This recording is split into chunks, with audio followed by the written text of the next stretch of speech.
Разбивам с миксера 2 жълтъка с 150 грама пудра захар.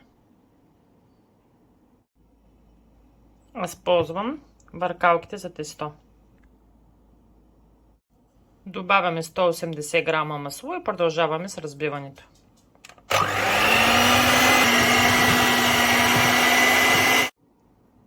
Добавяме 300 грама брашно.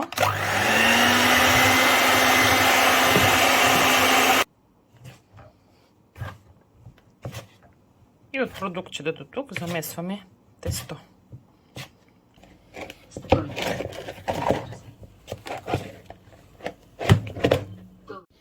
Разточваме.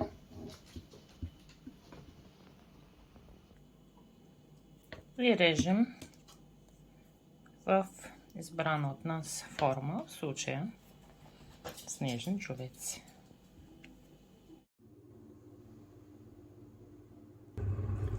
Печем на 170 градуса в горната част на фурната. Печем до златисто.